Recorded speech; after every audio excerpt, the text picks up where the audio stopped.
Sir ಈಗ ರಾಜೀನಾಮೆ ಕೊಟ್ಟಿದ್ದಾರೆ ನಿಮ್ಮ ಬಳ್ಳಾರಿಯವರು?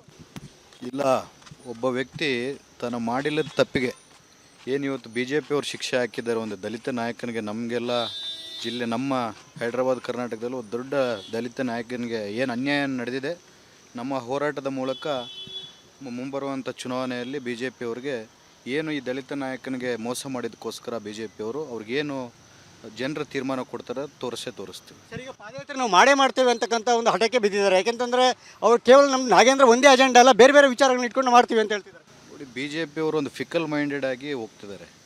ಫಸ್ಟೆಲ್ಲ ಏನಂತಂದ್ರು ನಾಗೇಂದ್ರ ಅವ್ರು ರಾಜೀನಾಮೆ ಕೊಟ್ಟಿಲ್ಲ ಅಂತಂದರೆ ನಾವು ಪಾದಯಾತ್ರೆ ಮಾಡ್ತೀನಿ ಅಂತಂದ್ರೆ, ಇವತ್ತು ಪಕ್ಷಕ್ಕೆ ಮುಜುಗರ ಆಗಬಾರ್ದು ಅಂತೇಳಿ ಅಷ್ಟು ದೊಡ್ಡ ನಾಯಕರು ನಾಗೇಂದ್ರ ಅಣ್ಣವರು ಯಾರೂ ಅವ್ರನ್ನ ರಾಜೀನಾಮೆಯನ್ನು ಕೇಳಿಲ್ಲ, ಸ್ವಇಚ್ಛೆಯಿಂದ ಕೊಟ್ಟರು. ಇವತ್ತು ಅವರು ಯಾವ ರೀತಿಯಲ್ಲಿ ರಾಜಕೀಯ ಮಾಡ್ತಿದ್ದಾರೆ ಅಂತೇಳಿ ತಾವು ಮಾಧ್ಯಮದವರು ಮೂಲಕ ಜನರು ತಿಳ್ಕೊಬೇಕಂತ ಹೇಳಕ್ಕೆ ಇಚ್ಛೆಪಡ್ತಾರೆ. ಈಗ ಬಳ್ಳಾರಿ ಸಚಿವ ಸ್ಥಾನ ಖಾಲಿಯಾಗಿದೆ, ಈ ಸ್ಥಾನವನ್ನು ಈಗ ಬಳ್ಳಾರಿಗೆ ತುಂಬಬೇಕು ಅಂತಿರೋ ಅಥವಾ ನೀವು ಕೂಡ ಪ್ರಬಲ ಆಕಾಂಕ್ಷೆಗಳಿದ್ರಿ ಏನು ಅಂತ ಮುಂದೆ? ನಾನು ಯಾವತ್ತೂ ಆಕಾಂಕ್ಷೆ ಇಲ್ಲ.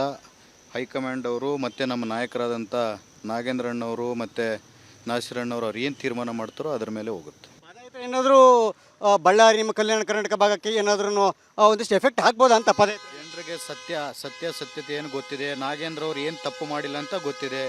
ನಾಗೇಂದ್ರ ಅವರು ಮಾಡಿಲ್ಲದ ತಪ್ಪಿಗೆ 2 ಸಾರಿ ಶಿಕ್ಷೆ ಅನುಭವಿಸಿದ್ದಾರೆ. ಅದು ಬಿ ಜೆ ಪಿಯವರಿಗೆ ದೇವರು ಮತ್ತು ಕರ್ನಾಟಕ ಜನತೆ ತೋರಿಸ್ತಾರೆ ಅಂತ ಹೇಳಕ್ಕೆ ಇಚ್ಛೆಪಡ್ತೀನಿ.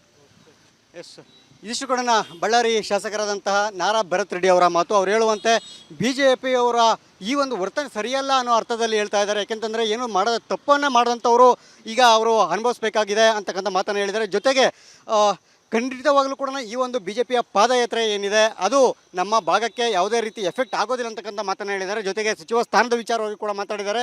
ವರಿಷ್ಠರು ಯಾವ ತೀರ್ಮಾನ ಮಾಡ್ತಾರೋ ಅದನ್ನು ಮಾಡಲಿ, ನಾನು ಆಕಾಂಕ್ಷೆ ಅಲ್ಲ ಅಂತಕ್ಕಂಥ ಮಾತನ್ನು ಭಾಳ ಸ್ಪಷ್ಟವಾಗಿ ಹೇಳಿರ್ತಕ್ಕಂಥದ್ದು. ನೋಡೋಣ ಮುಂದೆ ಈ ಒಂದು ನಾಗೇಂದ್ರ ಅವರ ಪ್ರಕರಣ ಬಿ ಜೆ ಪಿಯವರು ಇನ್ನೂ ಯಾವ ರೀತಿಯಾಗಿ ತೆಗೆದುಕೊಂಡು ಹೋಗ್ತಾರೆ ಮತ್ತು ಪಾದಯಾತ್ರೆನ ಯಾವ ಹಂತಕ್ಕೆ ತಲುಪುತ್ತೆ ಅನ್ನೋದನ್ನು. ಕ್ಯಾಮ್ರಾ ಪರ್ಸನ್ ಶಿವ ಜೊತೆ ಸುರೇಶ್, ರಿಪಬ್ಲಿಕ್ ಕನ್ನಡ, ಬೆಂಗಳೂರು.